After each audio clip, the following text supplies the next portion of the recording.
Local Kapileswarapuram మండలం టేకిలో గల అహిలేసున్నతుల్ మసీదు నందు పేద ముస్లింలకు మాజీ డిసిసిబి చైర్మన్ రెడ్డి ప్రసాద్ చేతుల మీదుగా రంజాన్ తోఫా పంపిణీ చేశారు. చైర్మన్ షేక్ కరీం సాహెబ్ ఆధ్వర్యంలో నిర్వహించిన ఈ కార్యక్రమంలో పీక్ మసీదు చైర్మన్ సాహెబ్ ఆర్థిక సౌజన్యంతో నిత్యావసర సరుకుల కిట్లు పేదలకు అందించారు. అనంతరం ఇఫ్తార్ విందు ఏర్పాటు చేశారు. టేకి మసీదు చైర్మన్ పదవి బాధ్యతలు అప్పగించిన మండపేట నియోజకవర్గ ఎమ్మెల్యే వేగుళ్ల జోగేశ్వరరావుకు కరీం సాహెబ్ కృతజ్ఞతలు తెలిపారు. టీడీపీ సీనియర్ నాయకులు అల్లూరి రామకృష్ణ చౌదరి, వెంకట్రావు, మేడిశెట్టి శ్రీనివాస్, ఇబ్రహీం, సిలార్, ఆదాం, యాకోబు, బాబుల్, టేకి మసీదు సభ్యులు పాల్గొన్నారు.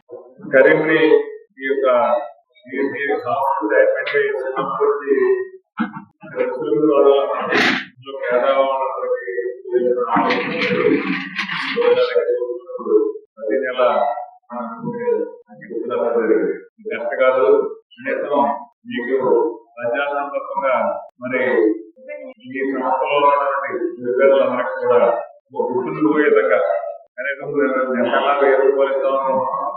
ఇంకా 12,000 కాకుండా 10,000, 20,000 ఎంత పడతానికి వాళ్ళందరూ ఆడుకుంటే నేను పార్టీ ఎమ్మెల్యే గారు దీనికి చైర్మన్ గా అయినందుకు మీ వాళ్ళంతా కూడా సంతోషిస్తారని చెప్పడం జరిగింది.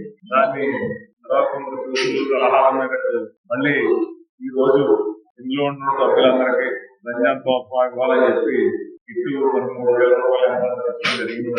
అంటే కొన్ని అనివార్య కారణాల జరిగింది.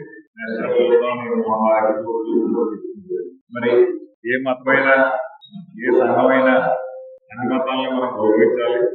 మరి సంఘం అంటే మనతోటి కలిసిమెలిసి జీవించే నిరుపేదలందరినీ మనం ఇటువంటి సందర్భాల్లో ఆకుని చేస్తున్నప్పుడే మనం చేసే ఈ ఏదైతే నెక్స్ట్ మనం కార్యక్రమం చేస్తామో ఆ ఫలితం ఉందని చెప్పి మరి ఈ గవర్నమెంట్ లో ఇవన్నీ అన్యాకాలన్నీ కూడా అన్ని జాగ్రత్తగా ఈ సంస్థకి యాన్యువల్ చేసుకుని పెంచి ఇందులో ఉన్న సభ్యులందరికీ ఇంకా మెరుగైన సేవలు చేయాలని కోరుకుంటూ ఈ అవకాశం